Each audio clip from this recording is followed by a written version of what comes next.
A graça, a misericórdia e a paz da parte de Deus Pai e de Jesus Cristo, seu Filho, estejam conosco em verdade e em amor.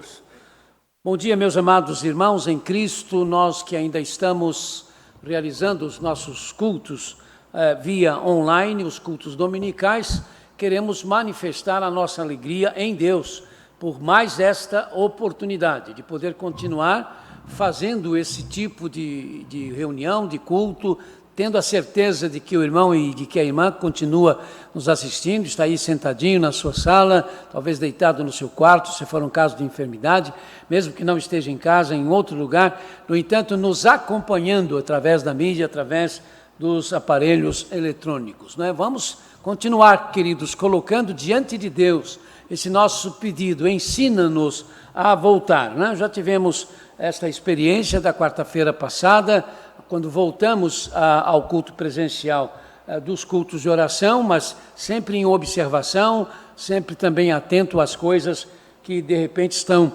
acontecendo ao nosso lado. Eu gostaria até de aproveitar esta oportunidade e manifestar a minha alegria e a minha gratidão pelo trabalho das irmãs que tiveram na nossa recepção nesta quarta-feira passada. Irmã Cristiane, irmã Eunice, irmã Edna e também o irmão Manuel, o nosso presidente do diaconato, que esteve aqui também fazendo parte e ajudando a nossa recepção.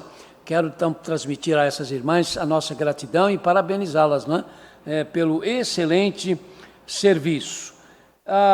Meus amados, nós tivemos até este final de semana, desde 1º de janeiro até agora, o registro de 42.160.000 mortos no mundo.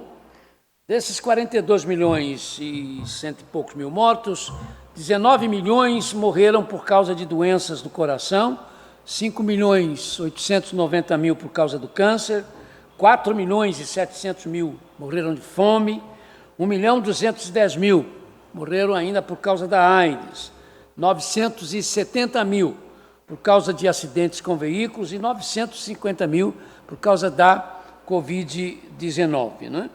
Até a sexta-feira, 14,7% dos contaminados do mundo estavam no Brasil e 14,2% dos óbitos causados pela Covid em todo o mundo estavam também no Brasil. Em relação a nós, mais especificamente, nós terminamos esta semana, ou até pelo menos até ontem, né, com uma média de 864 óbitos por dia, causados pela Covid-19, maior ainda do que a média total do mês que passou, do mês de agosto, que foi de 592. A nossa cidade, a cidade do Rio de Janeiro, tem quase 17.500 óbitos até agora registrados, tem uma tendência de baixa, continua essa tendência, mas tudo isso, irmãos, está nos chamando a atenção, né, em relação ao que precisa ser visto e ao que deve acontecer. Só um minutinho. Eu quero passar para os irmãos aqui uma informação, por isso eu estava precisando de aguardar uma informação, mas me parece que a primeira Igreja Batista PIB não vai ter mais os cultos presenciais. Estou recebendo aqui o aviso que foi confirmada a suspensão dos cultos da PIB, pelo menos pelos próximos 15 dias, né? Por causa de 4 casos confirmados e mais de 40 suspeitos. Não sei se pessoas que estavam vindo aos cultos, eu não sei. De qualquer maneira, a PIB sempre serviu para nós de modelo, nós estamos acompanhando, né? Ela abriu primeiro e, como eu disse, oramos para que tudo desse certo, porque nós íamos também olhar para aprender. Em relação a nós, irmãos, os irmãos fiquem atentos, porque se de repente até quarta-feira, hoje é domingo, se até quarta-feira nós acharmos que também não é conveniente, né, nós reabrirmos, não é para esperar acontecer casos entre nós, eu acho que não é para esperar isso, mas se nós sentirmos e termos aí as opiniões de outros irmãos, principalmente os irmãos do conselho e mesmo os irmãos membros da igreja, não, que queiram dar a sua opinião, são sempre bem-vindos e importantes, nós de repente poderemos anunciar que também nós não vamos continuar com a nossa experiência, mas não estou ainda determinando isso, tá bom? Vamos aguardar então, porque nós temos segunda, terça para fazer esses avisos. Caso não acontecer, a gente avisa e confirma o horário do culto de quarta-feira para as 19h30. Vamos passar então, irmãos, a palavra ao nosso ministro de música para que ele prossiga com a direção do nosso culto. Seguindo os passos do Mestre, é o tema do nosso culto, esse culto matutino. Eu quero saudar a todos com a paz do nosso Mestre Jesus Cristo. Deus abençoe a vida e a família de cada um que está conosco nesse instante. Eu quero oferecer esse culto em gratidão a Deus. Hoje é o aniversário da minha querida esposa. Eu quero muito agradecer a Deus pelo privilégio de tê-la ao meu lado e de continuar abençoando, que Deus continue abençoando a sua vida, seus sonhos, a sua história. É o meu desejo. Então, eu quero oferecer esse culto em gratidão a Deus. Um beijo, meu amor. Crianças, ó. Igreja. Quando eu falo meu amor, sempre vem à minha mente crianças. Olha só. Igreja, vamos ler o texto todos juntos de 1 João 2, 3 ao 6. 1 João 2, do 3 ao 6 é o texto que reforça o nosso tema do culto.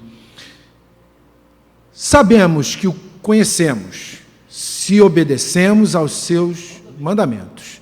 Aquele que diz, eu conheço, mas não obedece aos seus mandamentos, é mentiroso, e a verdade não está nele. Mas, se alguém obedece à sua palavra, nele verdadeiramente o amor de Deus está aperfeiçoado. Desta forma, sabemos que estamos nele. Aquele que afirma que permanece nele deve andar como ele andou. Amém?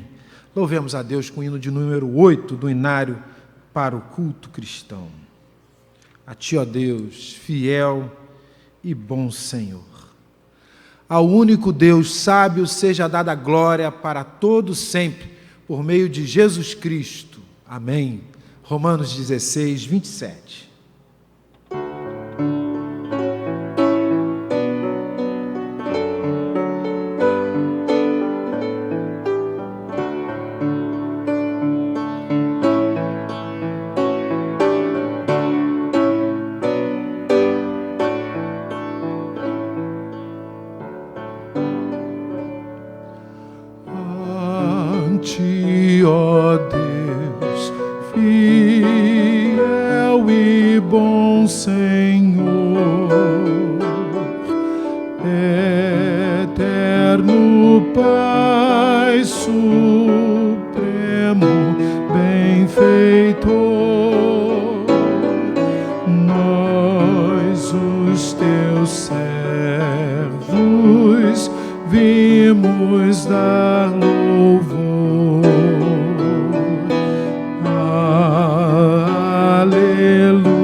A Ti, ó Deus, real Consolador, divino fogo, santificador,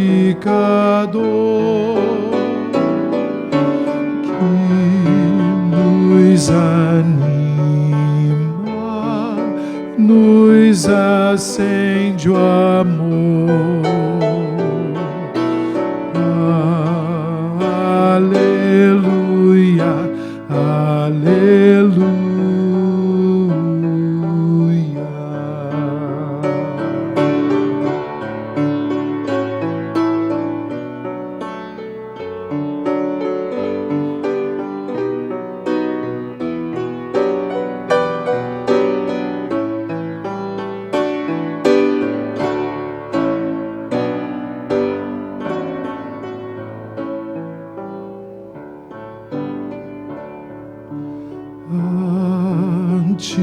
Deus Trino, poderoso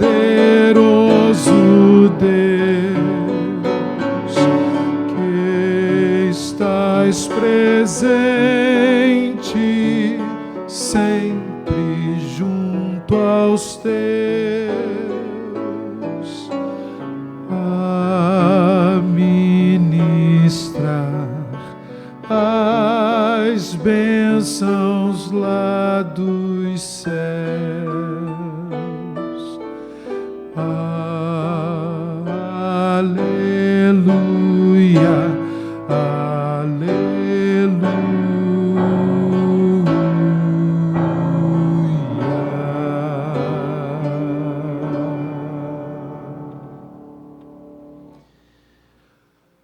Leamos o texto de confissão.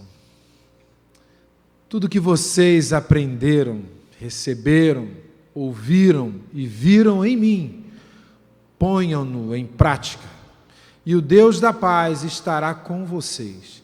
Filipenses 4, 9. Nosso momento de oração.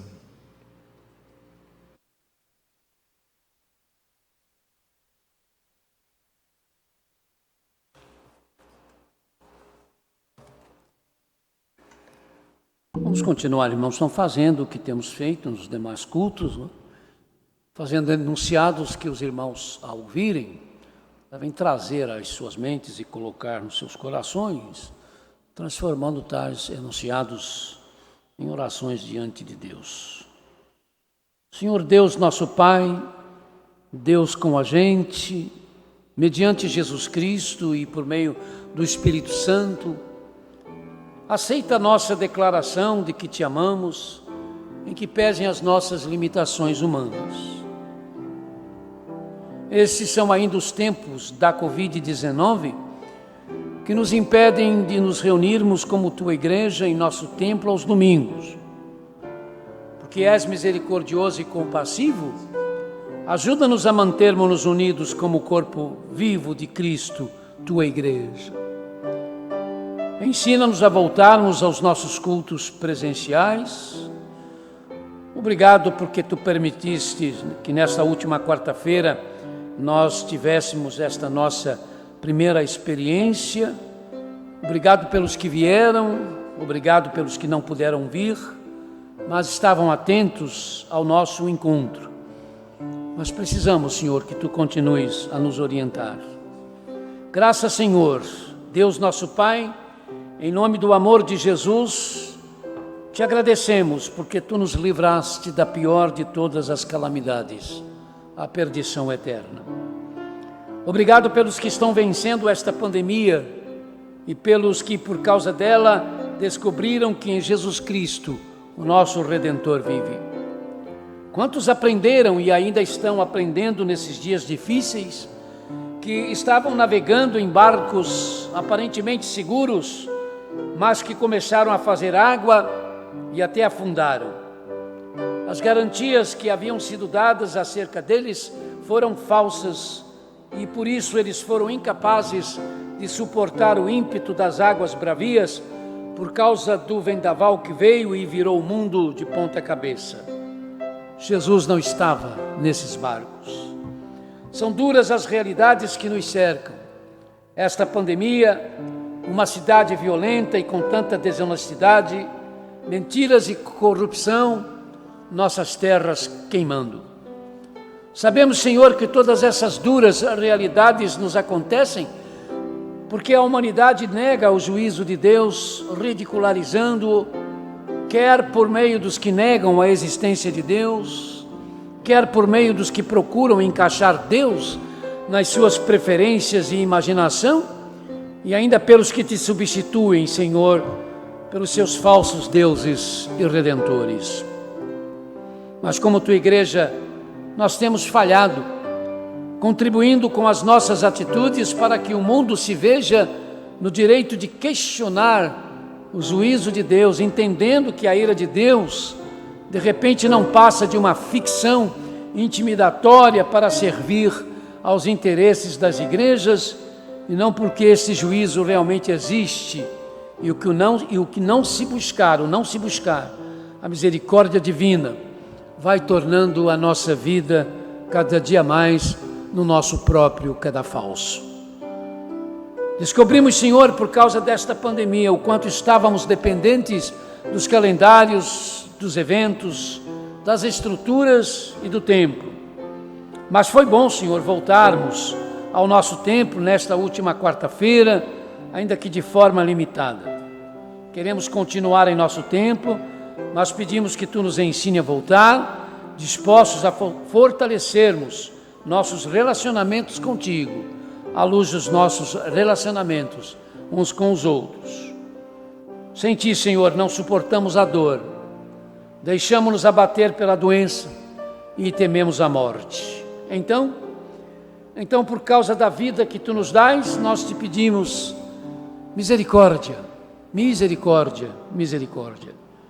Sem quaisquer exigências, pois jamais ousamos dizer o que deves fazer, que o digam os insensatos, mas prostramo-nos com temor e tremor perante a Tua sabedoria e justiça incomparáveis, pedindo pelos que estão neste mundo, neste bairro, em nossas casas, feridos, quebrados, solitários, isolados, despossuídos, perdidos, sentindo dor e tristeza, enfrentando depressão e também o estresse. Senhor, essas pessoas precisam ser alcançadas pela Tua compaixão, inclusive através de nós, Tua igreja. A única que pode, inclusive, anunciar o remédio para a pior de todas as pandemias, a da perdição eterna. Pois esse remédio já existe, Jesus Cristo. Meu Deus, tem misericórdia dos que vão morrer ainda hoje. Tem misericórdia dos entes queridos dessas pessoas, para que suportem o vazio, a solidão, a saudade. Tem misericórdia, Senhor, dos que já estão passando por isto. Que não prevaleçam, ó Deus, os que se aproveitam destes dias para usufruir vantagens financeiras e políticas, os que negociam a moral da nação, que se arrependam enquanto há tempo. Tem piedade do nosso município, do nosso estado, do nosso país. Dá sensibilidades ao nosso presidente, aos governadores, aos seus ministros, aos nossos políticos. Olha os que estão sem fontes de ganhos, dos que precisam e ainda não puderam receber a ajuda do governo. Tem piedade dos que trabalham na segurança civil e militar. Faze-nos entender que a diversidade étnica é uma das maneiras de nos mostrar a beleza do Seu amor por nós todos. Ajuda-nos a cuidar dos órfãos e das viúvas sem assistência, dos drogados, dos necessitados. Tem piedade da raça humana. Ilumina os que estão trabalhando por vacinas e remédios outros que possam levar à cura desta pandemia.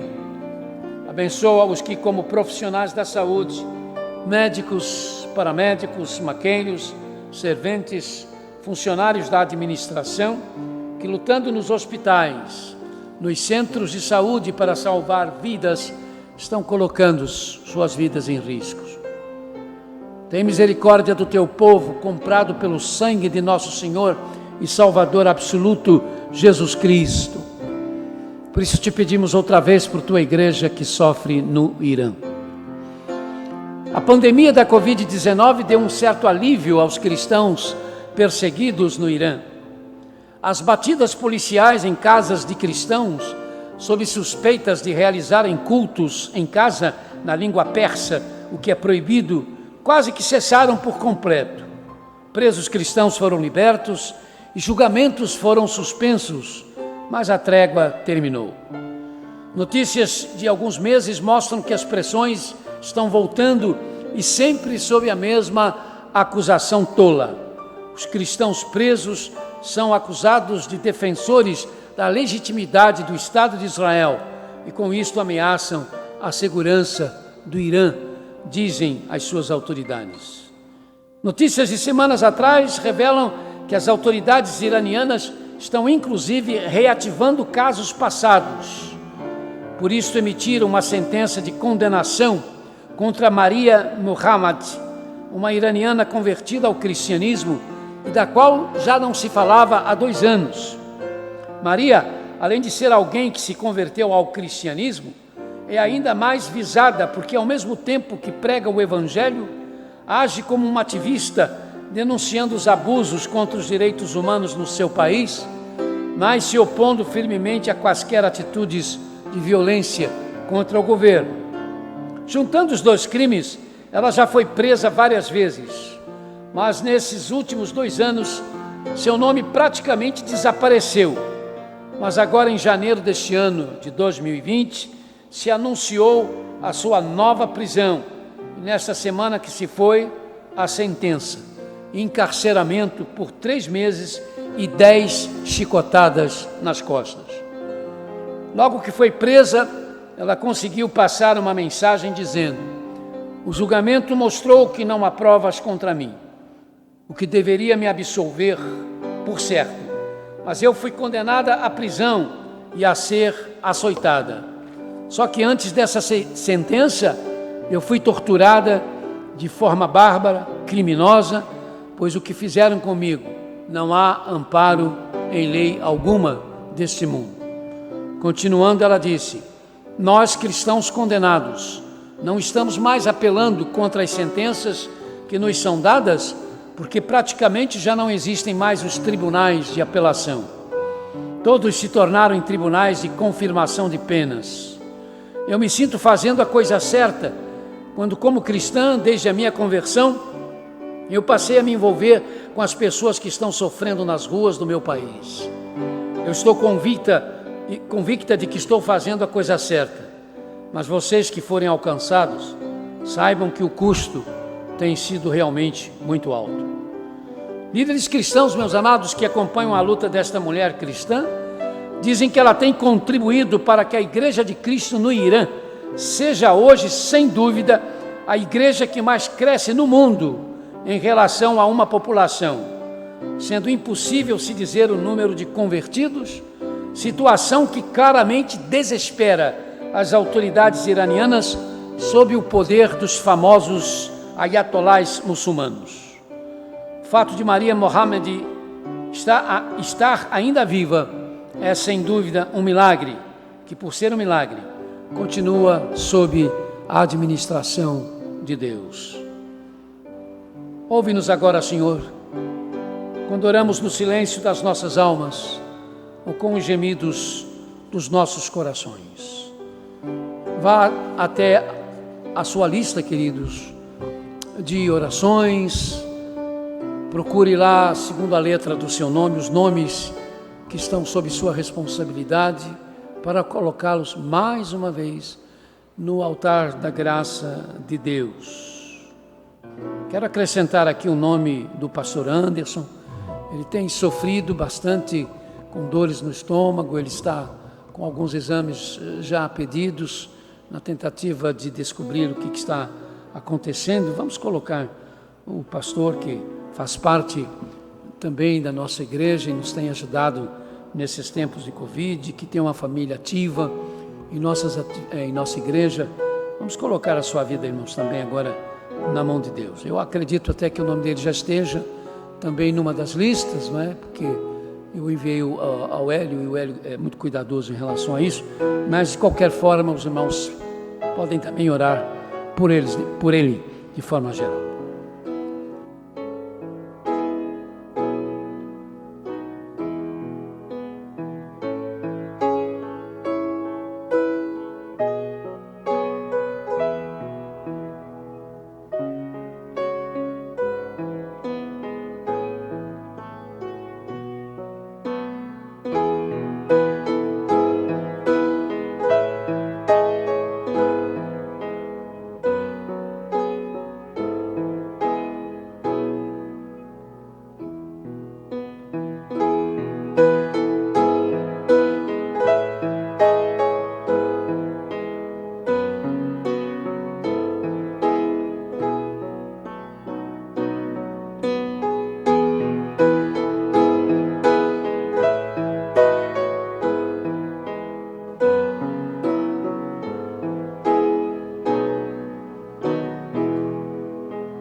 agora por nós mesmos. Vamos colocar mais uma vez nossa vida diante do Senhor, declarando a soberania de Deus, irmãos, sobre o nosso eu, sobre os nossos propósitos, sobre o nosso dia a dia.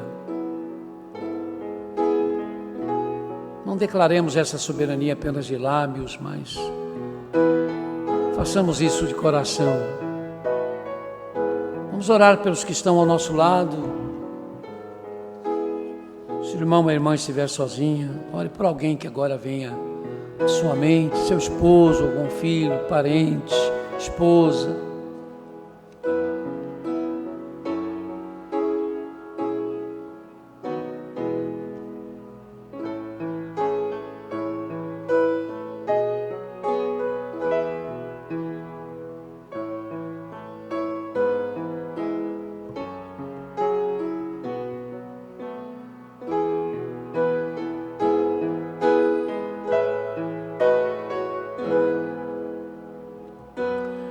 Sempre terminamos, irmãos, o nosso momento de oração com o nosso momento de missões, que está inserido no nosso momento missionário, porque também eles não trazem apenas informações das nossas parcerias missionárias, mas sempre termina, não é?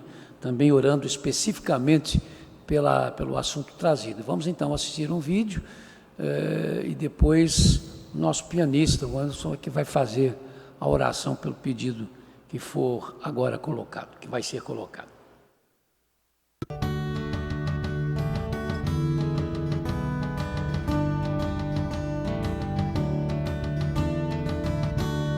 Comecei nas drogas, eu tinha 18 anos, depois que eu tive meu primeiro filho, eu comecei a beber e depois eu comecei a usar cocaína. Eu usava muita cocaína.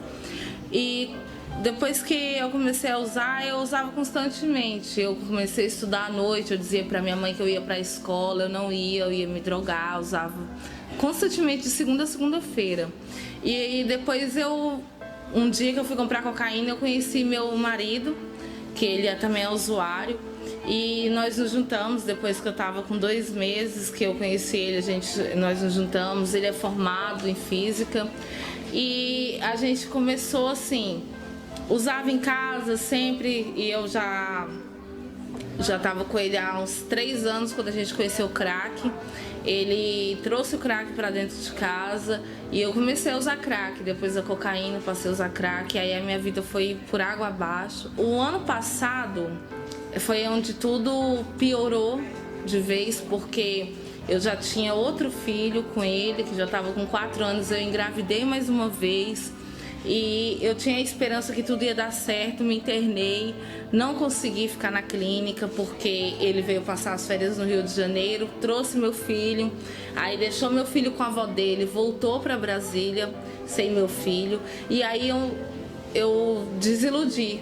O combinado era o seguinte: ele vinha alugar uma casa, estabilizar, e eu vim depois. E dia 7 de novembro a minha filha nasceu, era para ela ter completado 1 ano agora, e ela nasceu sem vida. E com 5 dias de resguardo eu vim para o Rio. Ele comprou minha passagem, me chamou, eu vim. E quando eu cheguei no Rio, ele me abandonou na Central do Brasil. Ele falou para mim que não queria mais, que ele estava com outra mulher e que eu nunca mais ia ver meu filho. E eu fiquei 3 meses na Central do Rio, sem ter para onde ir, sem conhecer ninguém, e eu comecei a me prostituir. Comecei a me prostituir para usar mais droga. Estava na Cracolândia da Central. Foi quando passou um grupo que fez uma trans, um grupo aqui de Campos, passou lá na Central do Brasil onde eu estava, na Cracolândia, e me mostrou a Cristolândia do Rio, que eu conhecia a Cristolândia assim de Brasília, mas a do Rio não. E aí eles me levaram para lá e eu comecei a frequentar a Cristolândia lá. Eu ia de manhã, ficava lá até a tarde. E eu decidi me internar. Com 3 meses e 1 dia que eu estava no Rio de Janeiro, eu pedi internação, eu pedi ajuda, porque eu não aguentava mais. Aqui eu vai fazer 9 meses, daqui a 6 dias eu completo meu tratamento, e fui chamada pela missionária para fazer um treinamento, para ficar como monitora aqui, para ficar aqui cuidando das meninas. E assim, quando a gente chega muito ruim, a gente começa a ter a palavra e ela vai, né, invadindo a gente. Ali eu achava que eu não tinha mais jeito, eu achava que eu ia morrer na rua, que pra mim nada mais tinha solução. E eu venho vendo assim o quanto Deus me ama, o quanto Ele tem feito por mim, porque eu era uma pessoa atrevida, eu era uma pessoa arrogante, eu era uma pessoa dona de si, cheia da razão, eu era uma pessoa assim que eu não tive tanta abstinência pela droga, mas o meu maior problema era eu mesmo. Hoje eu ajudo as outras meninas mais novas, porque eu vejo elas fazerem as mesmas coisas que eu fazia, cometer os mesmos erros que eu cometia. Aí hoje assim eu olho e vejo assim, não é por aí. Aí vou ajudando as meninas a terem uma outra atitude e isso vai me deixando muito feliz, porque antes eu nem sabia para onde ir.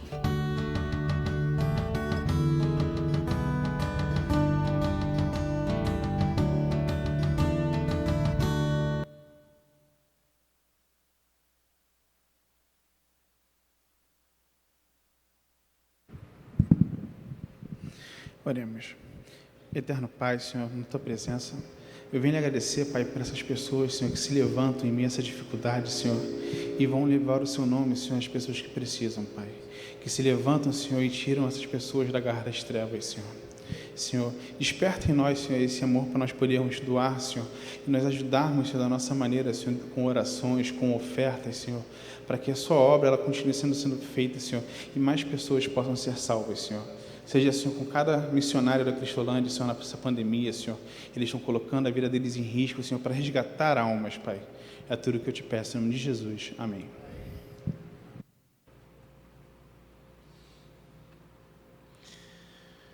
Convido a igreja para lermos o texto de louvor e consagração. Livrem-se de toda amargura, indignação e ira, gritaria e calúnia, bem como de toda maldade. Efésios 4, 31. Vamos refletir um pouco sobre a igreja em ação. Vamos assistir o vídeo da nossa união de casais.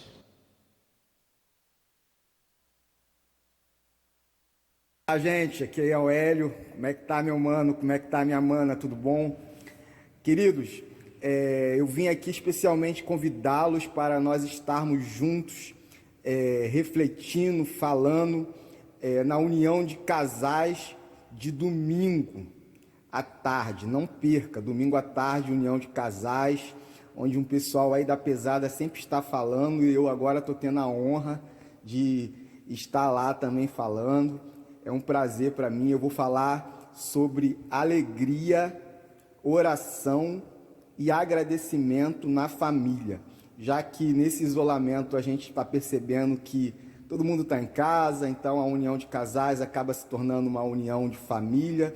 Então convide aí o teu cunhado, convide tua sogra, teu filho, tua filha, tio, tia, coloque o cachorro aí na sala e se prepare para a união de casais, tá bom? Um abraço, fique com Deus, meu mano, fique com Deus, minha mana. Paz.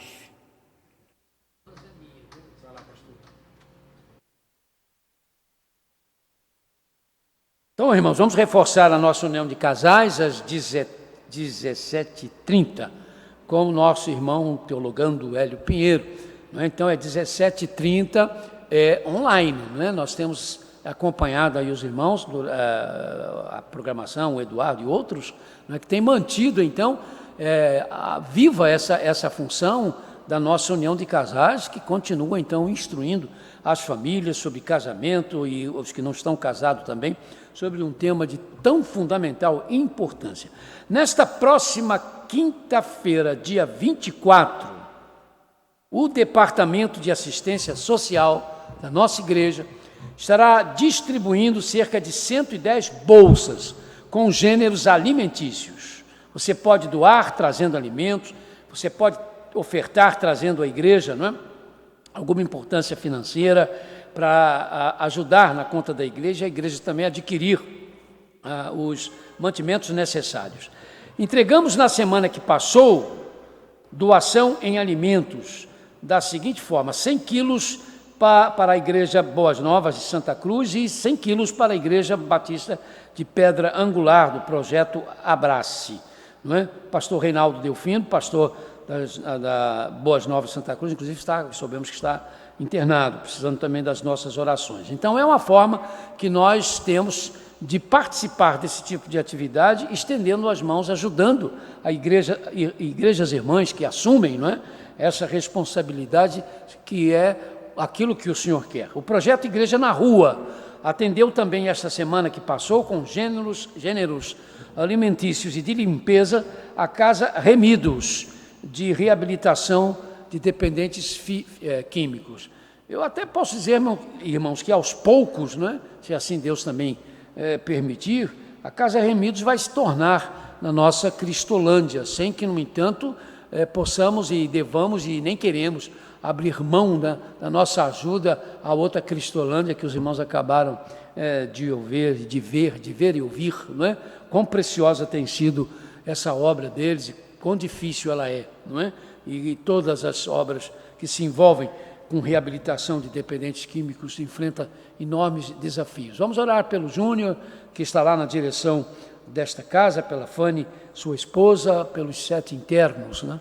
Até onde eu sei são 7, não sei se já aumentou, para que nós continuemos, então, a caminhar junto com eles. A nossa Igreja na Rua tem tido esse cuidado, não é?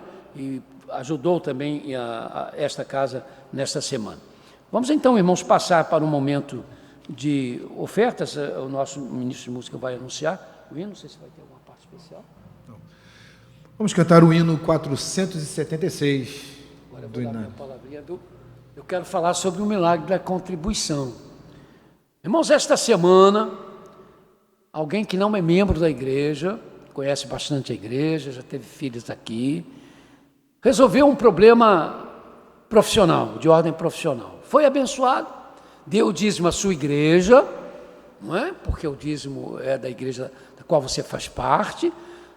Eu não posso mandar no seu dinheiro, mas tem irmãos que dizem, eu dei o dízimo para ajudar. Olha, o dízimo é da igreja que você faz parte, porque o dízimo é do Senhor, e a sua igreja que tem a obrigação de cuidar de você nas situações adversas. Muito bem, mas não estou determinando isso não, isso é uma questão de coerência. A irmã José pegou, deu o dízimo lá da sua bênção para a igreja dela, mas resolveu no coração ajudar uma outra igreja, e a igreja que veio ao seu coração ultimamente foi a nossa. Então ela deixou uma oferta especial para a nossa igreja, não é? Entendendo que a igreja podia ser abençoada por ela, porque ela é grata a Deus pela bênção que a igreja foi, inclusive com as suas filhas.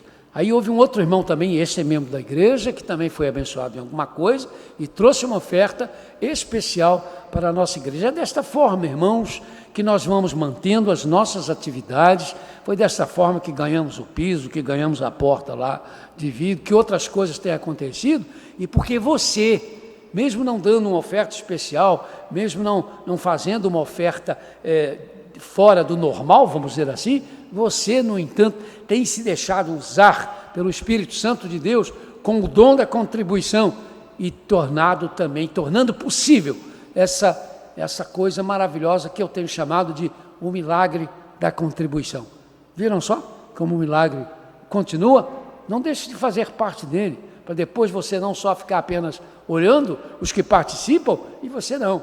Entre também, porque Deus, sem dúvida, há de abençoá-lo da forma que Deus acha que você precisa ser abençoado. Então vamos louvar ao Senhor com o hino anunciado.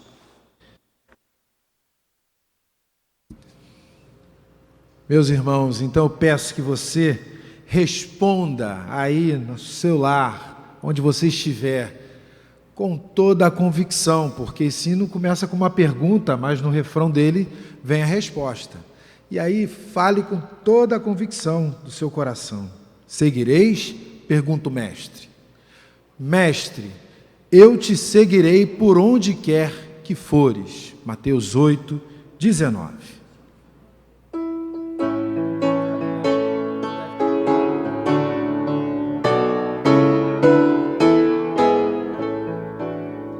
Seguireis? Pergunta ao mestre, o caminho esta cruz.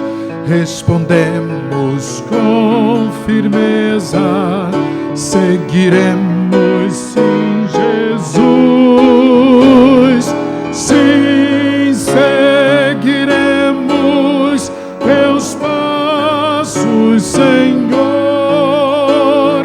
na vida ou morte, por onde for, o compromisso contigo, ó Jesus, é sermos fiéis, andando em tua luz.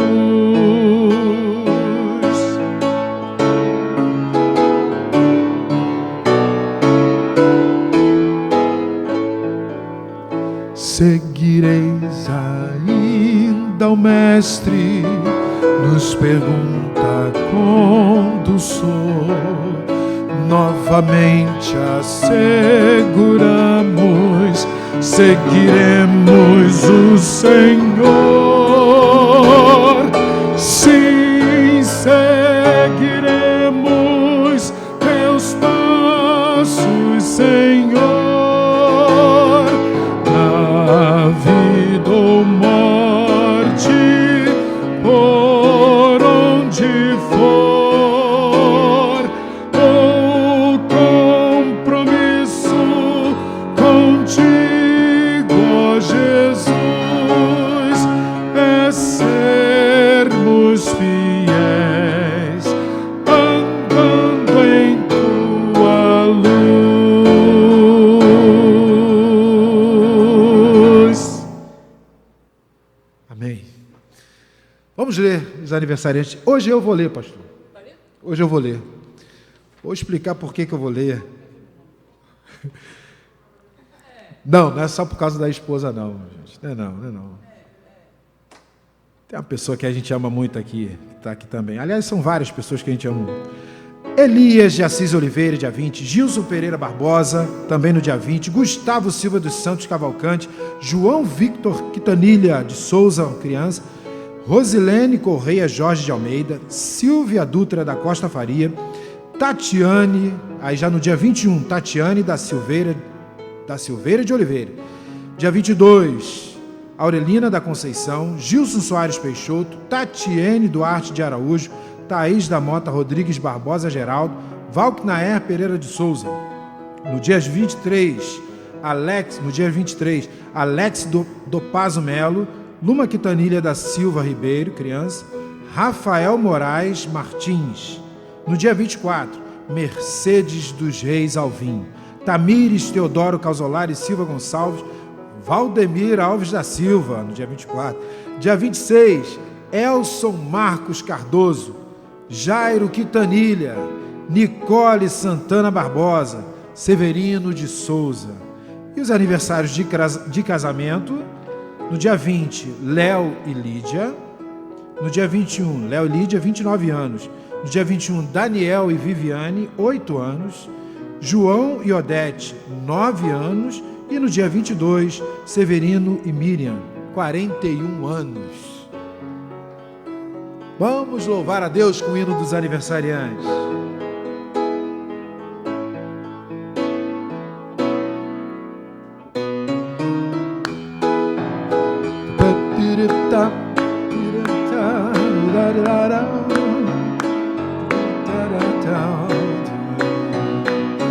Neste dia especial, seu sorriso é sem igual, não dá pra esconder.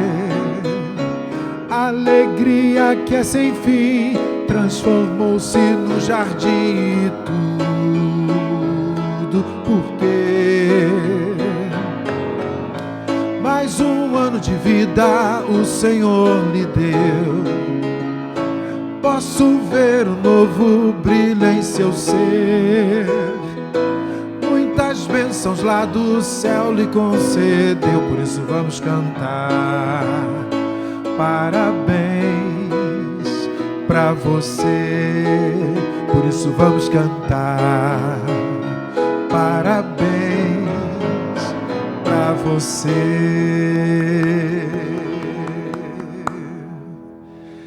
Oremos.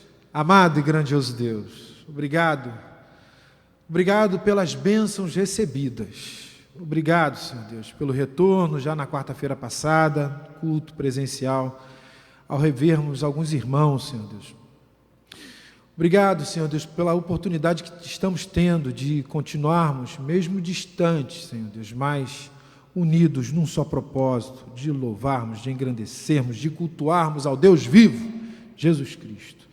Obrigado, Senhor Deus, pelos que têm, Senhor, participado do milagre da contribuição. Abençoe suas vidas, ó Pai, abençoe suas famílias, abençoe seus recursos. Pai amado, nós também somos gratos por todos, mas por todos os aniversariantes.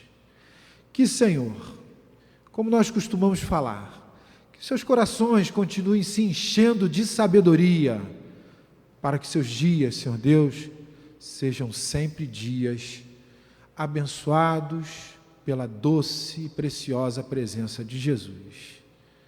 Abençoa o nosso pastor, Senhor Deus.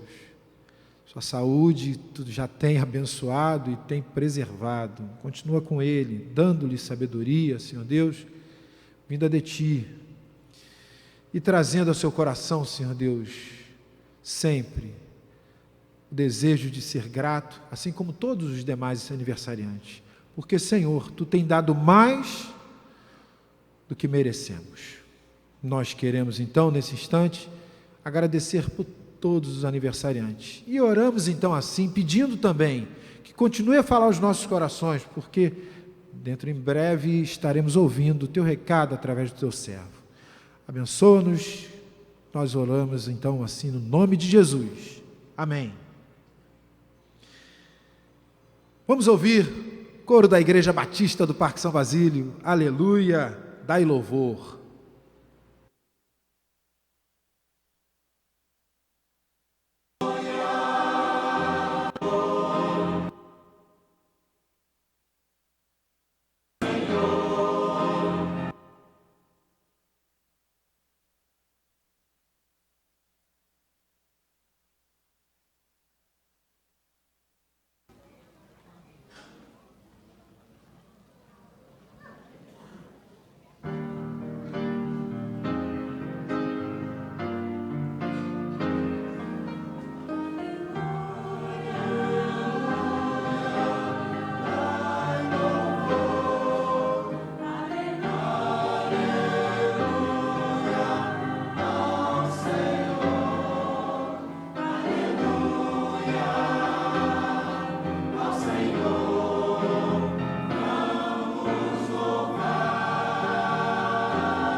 Deus abençoe a vida dos coristas, né?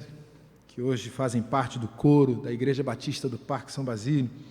Abençoe todos os coristas da nossa igreja. Vamos ler o texto de proclamação e edificação. Confie no Senhor de todo o seu coração e não se apoie em seu próprio entendimento. Provérbios 3, 5. Ouçamos o recado de Deus através do nosso pastor Valdemir Alves da Silva.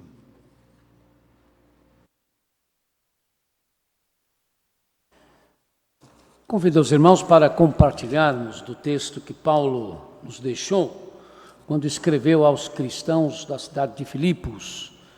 Carta de Paulo aos Filipenses, capítulo 1, versículo 1. Filipenses 1:1. Vou procurando aqui também para dar tempo aos irmãos, né? De procurarem e nós acharmos e procedermos juntos à leitura. Filipenses 1:1.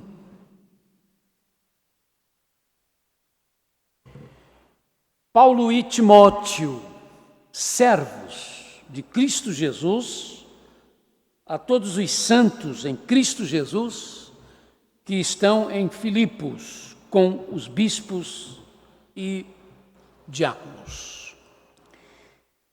Dizem-nos, meus amados, os pesquisadores do Novo Testamento, que esta carta aos cristãos da cidade de Filipos, nessa época na qual Paulo a escreveu, entre os anos 54 e 57, era uma importante cidade do Império Romano, olhada como uma das principais entradas para a Europa para os que vinham da Ásia.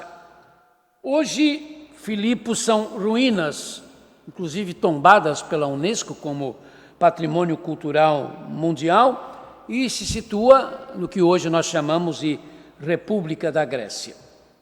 A igreja de Filipos foi organizada por Paulo por voltas do ano 52 e concorda a maior parte dos pesquisadores. Paulo escreveu esta carta estando preso em Roma, na sua primeira prisão em Roma. Neste primeiro capítulo, Paulo explicou aos cristãos filipenses as razões da sua prisão, versículos 12 e 13. Ele ficou preso o tempo suficiente para produzir efeitos destacados, tanto no pretório romano como em outros lugares. Quando os cristãos filipenses ouviram falar da prisão de Paulo, enviaram para ele uma ajuda pelas mãos de um dos membros da igreja, chamado Epafrodito, a quem Paulo chamou de meu irmão, cooperador e companheiro de lutas. Epafrodito acabou ficando doente em Roma e, segundo Paulo, ele ficou aflito quando soube que a igreja soube da sua enfermidade. Não é? A preocupação de Epafrodito é que a igreja ficasse muito preocupada com a sua doença. A epístola, irmãos, foi escrita quando Paulo tinha a expectativa da sua libertação como algo que estava para acontecer logo, e por isso estava tomando as providências necessárias para a sua partida. Ele escreveu sobre a sua intenção de logo que pudesse enviar Timóteo a Filipos para saber sobre a igreja e que esse depois haveria de encontrá-lo para que juntos eles pudessem navegar para o Oriente, para que depois Paulo também pudesse fazer uma visita pessoal à igreja dos filipenses. Paulo e Timóteo, servos de Cristo Jesus. No prólogo, irmãos, desta carta, o apóstolo das gentes apresenta-se a si mesmo e ao seu companheiro Timóteo com o maior de todos os títulos que um seguidor do Senhor Jesus pode auferir: servos de Cristo Jesus. Paulo e Timóteo, servos de Cristo Jesus. Sim, ele era apóstolo pela vontade de Deus e, portanto, nada errado se como tal se apresentasse Tanto que em outras situações, em outras cartas, ele se apresentou mencionando essa sua condição de apóstolo. Mas aos crentes de Filipos ele não quis se apresentar desta forma. Ele faz questão de dizer-se servo de Cristo Jesus. Timóteo já era conhecido pelos cristãos das regiões gregas como um líder importante, mas também Paulo colocou no mesmo status. Ambos eram servos de Cristo Jesus. Não nos esqueçamos, meus amados, que a palavra grega usada por Paulo e que se traduz como servo é doulos. E a tradução desta palavra é escravo, ou um servo que trabalha sem remuneração, sem quaisquer direitos. Mas o que esta palavra significava, e pode significar para os seres humanos e as suas instituições hoje, mesmo naquela época, não significa a mesma coisa para aqueles que se dão a Jesus Cristo.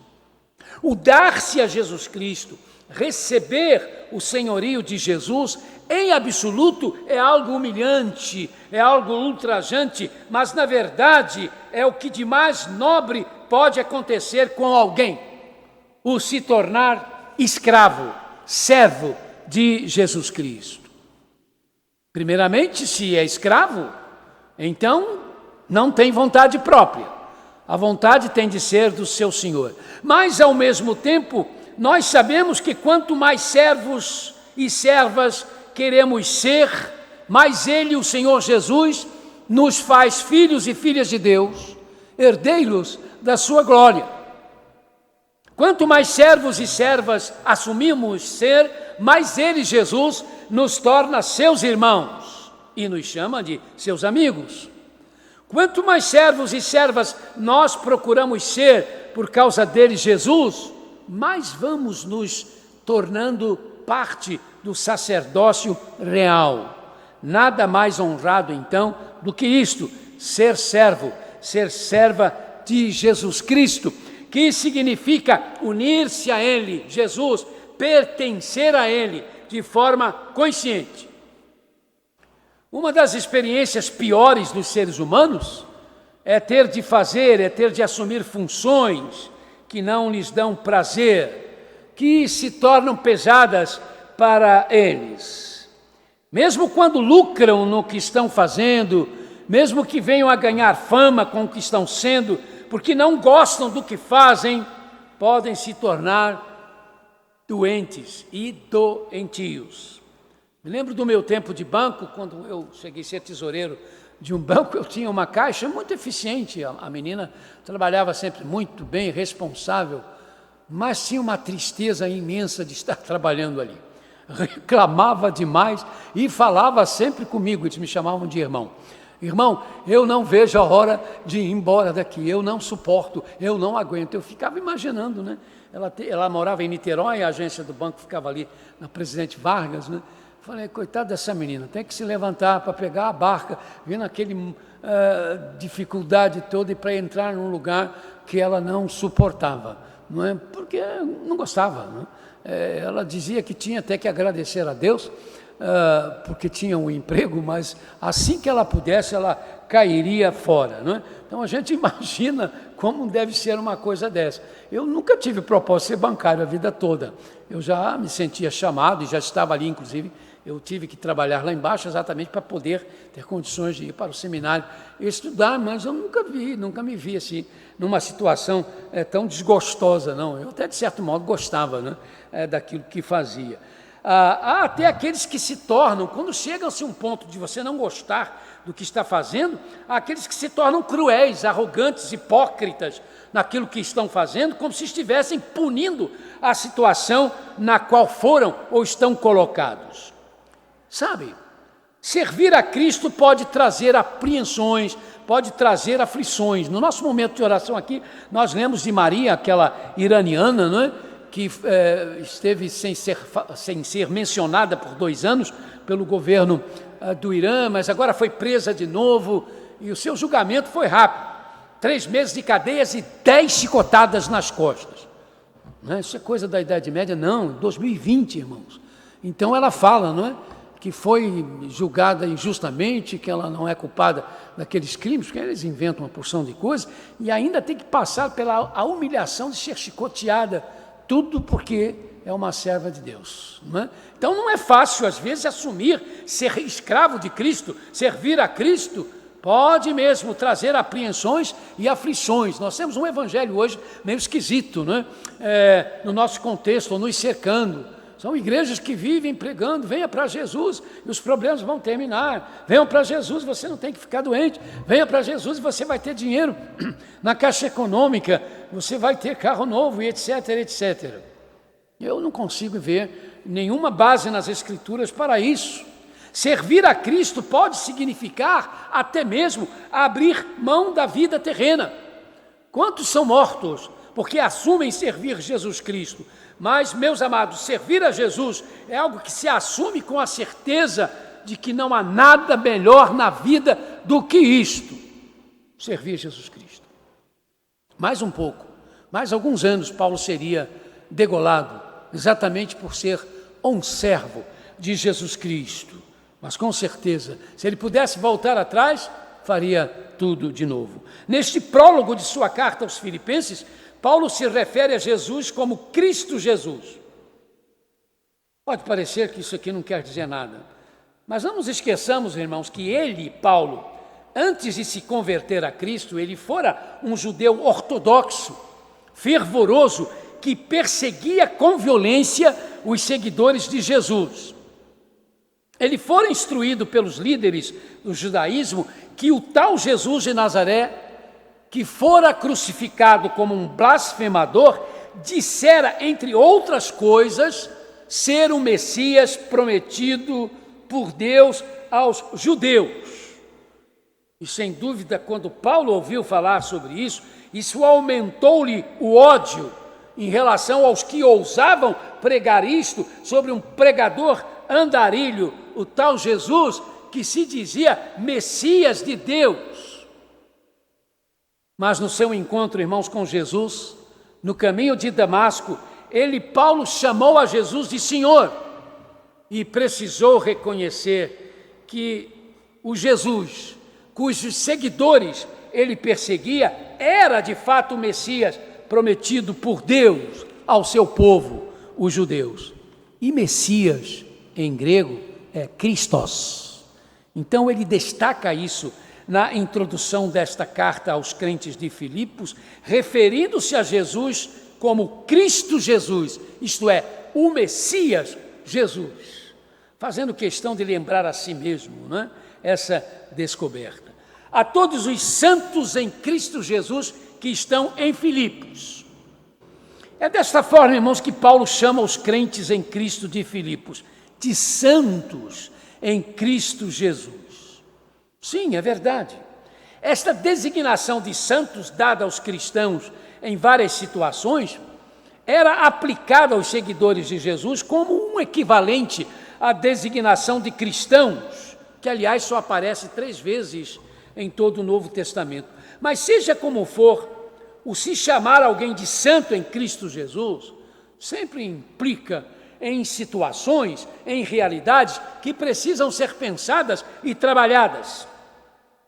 Sempre implica numa chamada à necessidade dos que se dizem seguidores do Cristo, que se tais são os que se dizem seguidores de Cristo, se são realmente seguidores de Cristo, eles estarão, então, apegados ao Deus que está no céu e por causa disso, precisam desejar e procurar a santificação dos seus corações e vidas, porque o Deus que está nos céus é absolutamente santo. Claro, a santificação começa com a conversão. A conversão a Cristo nos torna santos, isto é, separados para Deus. Mas essa conversão, inevitavelmente, abre a porta para que o convertido, a convertida, para que o salvo, para que a salva por Cristo, em Cristo Jesus, busque, por causa do amor a Jesus Cristo, a santidade de vida. Porque sem santidade de vida, ninguém vê a Deus. Isto é, ninguém consegue ter comunhão com Deus. Ninguém consegue sentir o Espírito Santo de Deus se na sua vida não existir esse desejo por santificação. Santo ele já é, entendam, mas ele precisa trabalhar nesse processo de continuar santificando a sua vida. É o que ensina lá em Hebreus 6,12, ou, como lá diz o texto, você não verá a Deus. É extremamente paradoxal, contraditório, mas isso existe. Há pessoas que são convertidas e que por isso foram santificadas, automaticamente santificadas, porque foram separadas para fazer parte do povo de Deus. Se você realmente tem um encontro pessoal com Jesus Cristo, e isso acontece no momento da sua conversão, você se torna uma pessoa santa, separada por Deus, mas ao não buscar a estatura do varão perfeito, esta santidade em sua vida, você começa a permitir o esdrúxulo na sua existência cristã, porque você foi separado como santo, você aos olhos de Deus é uma pessoa santa, mas não está vivendo uma vida santificada. E quantos irmãos em nossas igrejas, dos quais não podemos duvidar da salvação, porque tiveram um encontro pessoal com Cristo, mas estão nessa situação, não estão sendo santificados no sentido de caminharem cada dia mais para a estatura do varão perfeito. Então, a santificação, como eu disse, começa na conversão, mas ela precisa ser trabalhada para que você tenha a comunhão com Deus, ou seja, você possa ver a Deus através das suas orações, ver a Deus ao sentir a sua presença, e Deus possa ser visto em você. Por isso é que o texto de Hebreus diz, sem a santificação, ou sem a santidade, é uma tradução mais adequada, sem a santidade, ninguém verá Deus. Você não vê, porque não tem comunhão com Ele. Ninguém vê Deus em você, porque a sua vida não permite isso. Então nós cremos, ensinamos e confessamos que ao sermos salvos em Jesus Cristo, nós nos tornamos propriedades do Espírito Santo, que então trabalha o fato de termos sido santificados em Cristo para fazer acontecer em nós a procura pela estatura da pessoa perfeita em Cristo Jesus. Ao recebermos Jesus como Senhor e Salvador absoluto, nós, sob este senhorio de Cristo, passamos a fazer conforme a 1 de Pedro 2,9 nos recomenda. Nós somos, primeiro, parte da geração eleita, do sacerdócio real, da nação santa, adquirida para anunciar as virtudes daquele que nos chamou das trevas para a luz maravilhosa de Cristo. 1 de Pedro 2,9 da nação santa, mas é ainda o mesmo Pedro que vai nos falar então que por isso nós devemos caminhar, seguir os passos de Jesus. Aliás, no texto que lemos também no início do nosso culto, João também falou a mesma coisa, de seguirmos os passos de Jesus. Sem dúvida, meus amados, sem dúvida de que só são santos os que estão sob o senhorio absoluto de Cristo Jesus. Ninguém recebe Jesus Cristo como Senhor e Salvador absoluto e não se torna no ramo que, inserido na videira, permanece vivo. Obviamente que ser um salvo, uma pessoa salva, não é uma questão de se dizer estou salvo, estou salva, ou se achar salvo ou salva, porque diz ter aceitado Jesus Cristo, mas é conseguir sempre, pela misericórdia do Espírito Santo, ser mantido em união com seu Salvador absoluto. Não. O Evangelho puro e simples é sempre o Evangelho da graça sobre a graça, que em Jesus Cristo, a graça de Deus que tomou a forma humana, nos salva e nos mantém salvos. É toda a Trindade que trabalha para nos manter salvos. Está lá em 2 Coríntios 1, 21, 22, está declarando isso com clareza. Ora, é Deus que faz com que nós e vocês permaneçamos firmes em Cristo. Ele nos ungiu, nos selou como sua propriedade e pôs o seu Espírito em nossos corações como garantia do que está por vir. 2 Coríntios 1, 21 e 22, como dissemos. Deus faz isso em nós para que fiquemos firmes em Cristo e pelo Espírito que Ele põe em nossos corações, Ele nos garante que a gente experimente isto. Por isso eu disse que toda a Trindade trabalha para nos manter salvos. Nós somos salvos pela graça e somos mantidos, irmãos, salvos pela graça. Por isso que nós cremos, como cristãos evangélicos batistas, que uma vez salvo, salvo para sempre. Porque isso também é um trabalho de Deus. Não depende de nós. Se dependesse de nós, nós estaríamos sempre perdidos. Sim, estar salvo e salva não é viver sem pecar, mas também não é cair sem se levantar. Quando realmente nós recebemos o senhorio absoluto de Cristo Jesus, pela misericórdia de Deus, o Pai, o Espírito Santo sempre provê o meio de nos levantarmos de nossas quedas, muitas vezes bem machucados, mas nós somos levantados. O que não existe, meus amados, no Evangelho da Graça, no Evangelho puro e simples, é a possibilidade de quem foi e está salva, ou salva por Cristo, salvo ou salva por Cristo, cair e ficar feliz onde caiu, satisfeito ou indiferente, não estando, como diz o povo, nem aí, não é? Pela maneira que está vivendo, a não ser que ainda não tenha tido a consciência de que pecou e de que se afastou do Senhor. Isso pode acontecer? Pode. Não é? Quando você se afasta do Espírito Santo, a realidade de ter a mente de Cristo em você também diminui, e aí você não percebe, às vezes, o próprio erro que está cometendo. Por isso, a oração do salmista é sempre muito pertinente para nós. Vê, Senhor, se há em mim algum caminho mau, porque às vezes nós mesmos não percebemos o mal que nós estamos fazendo.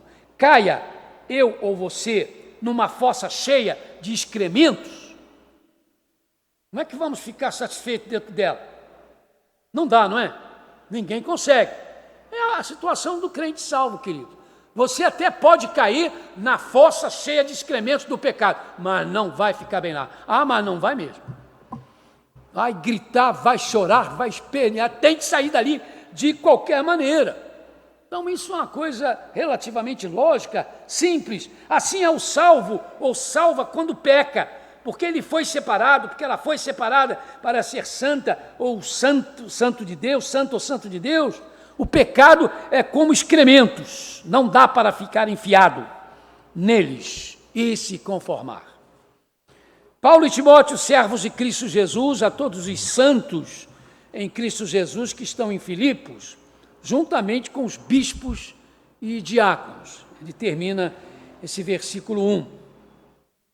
Esta menção paulina dos bispos e diáconos somente deixa claro que esses são os dois tipos de oficiais ordinários de uma igreja, isto é, ordinários no sentido é que não presta, não, ordinário no sentido de estar em ordem.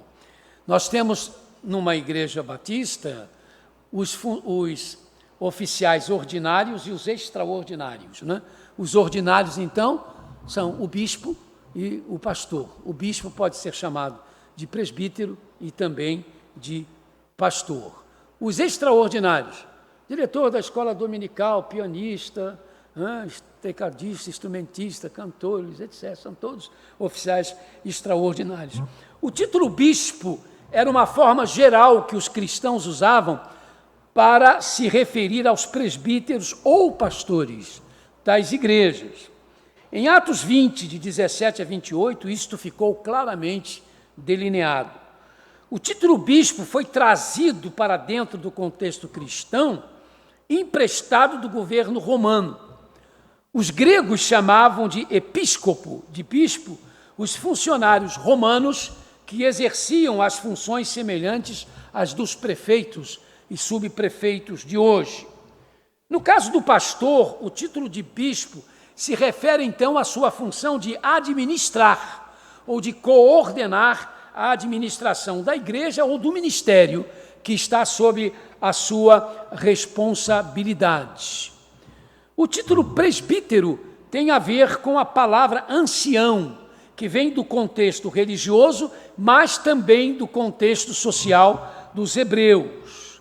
Anciãos, chamado em grego de presbíteros, era uma espécie de conselheiros, de juízes de paz entre os hebreus.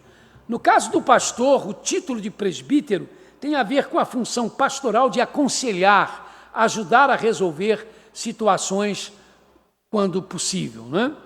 No presbiterianismo e no congregacionalismo, os chamados presbíteros são o que eles entendem como pastores regentes, que se diferem dos pastores docentes, porque não podem dirigir uma congregação em termos definitivos, até podem na ausência, né, do pastor docente, mas não em termos definitivos. Eles são uma espécie de, chamaríamos, pastores leigos, que se tornam intermediários entre as questões que envolvem a congregação e o pastor docente da mesma. Isso não chega a ser, na verdade, uma grande diferença para nós. Eu ouvi dizer que há uma igreja batista em São Paulo, ligada à Convenção Batista Brasileira, que se decidiu por criar um corpo de presbíteros. Mas eu não sei qual é o sentido que eles estão dando à palavra presbítero. Se são esses pastores leigos, intermediários, que fazem, então, passam a fazer uma intermediação entre as questões dos membros da igreja e a direção da igreja, ou se são os pastores que são membros da igreja e, de repente, ao invés de chamar de conselho de pastores, a igreja resolveu chamar de presbitério, o que também não estaria absolutamente nada errado. O título mais comum entre nós batistas brasileiros é o de pastor, por causa da afinidade e do cuidado que se deve ter com a igreja, que é comparada a ovelhas. O pastor, que é um bispo, então, quando ele administra a congregação local ou um ministério.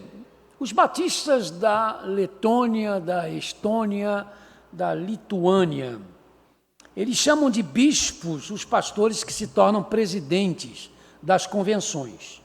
O pastor foi eleito presidente da Convenção das Igrejas Cristãs Batistas da Letônia. Então, enquanto ele é presidente, ele recebe o título de bispo por causa da sua administração. Mas logo que deixa de ser presidente, também perde o título de bispo, né? Mas, sem dúvida, irmãos, eu diria que há pastores que são mais uma coisa, mais um título, estão mais dentro de um título, de um desses três títulos, do que de um outro, né? O bispo, como eu disse, é o pastor quando administra a congregação local ou o ministério, é um presbítero quando, à luz da sua experiência, ele precisa exercer a função de conselheiro, mas, como eu disse, sem dúvida há pastores que são mais excelentes bispos do que presbíteros e pastores, porque são excelentes administradores, administram as suas igrejas de maneira realmente exemplar. Há pastores, no entanto, que se destacam mais como presbíteros, são mais presbíteros do que bispos, porque nem se dão muito à administração e nem exercem assim um pastorado de termos de cuidado de ovelhas mais efetivos, mas são maravilhosos para aconselhar, né? Tem aquela facilidade de aconselhar. E há pastores que são muito bons pastores, no sentido de se identificar com a vida, com as realidades emocionais das suas ovelhas, mas nem sempre é lá um bom bispo, né? No sentido de ser um administrador ou mesmo de um conselheiro sobre todas as coisas. Eu não sou um bom bispo, viu? Eu não sou um bom administrador. Só que Deus tem sido extremamente bondoso comigo e sempre me deu uma administração na igreja muito boa, né? Que sempre foi lá cobrindo as minhas falhas e fomos levados.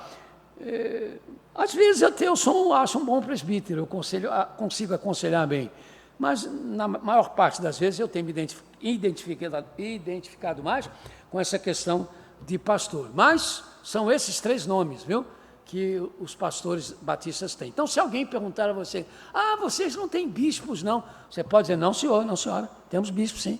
O pastor da igreja é o bispo. Como assim? Ele é o bispo.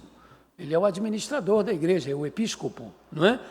O que nós não temos é um bispo que manda nos outros pastores, ou seja, um bispo como na igreja metodista, como na igreja episcopal, como na igreja, em certas igrejas luteranas, mas nem todas, onde você tem o bispo que então administra a vida dos demais pastores, determina um pastor para uma paróquia ou para uma igreja, ele tira de uma, manda para outra, não é? Porque essa é a maneira deles entenderem a administração eclesiástica.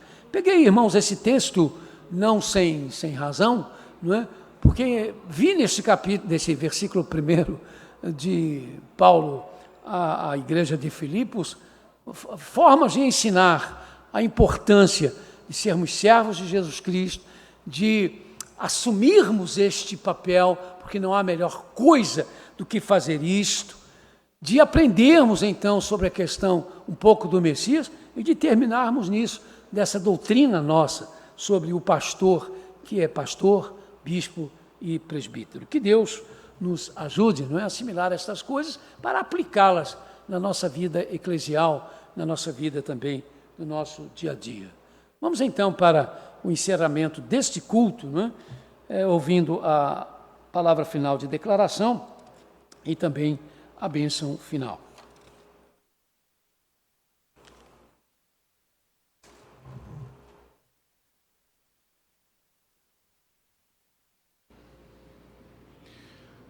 Leamos então o texto de declaração final.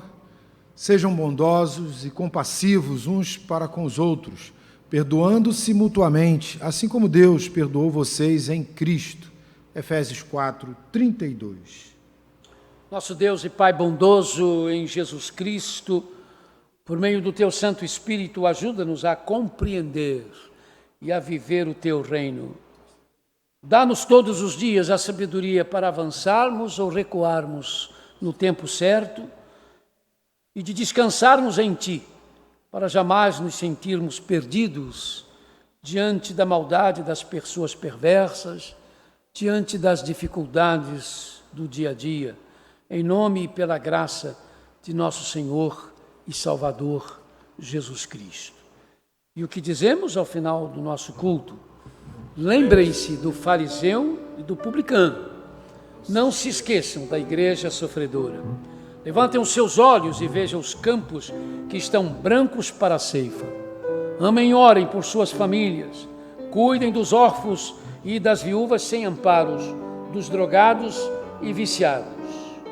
Entramos para adorar, saiamos para servir. Não estamos entrando no templo, mas sempre saímos, entramos e continuamos a servir.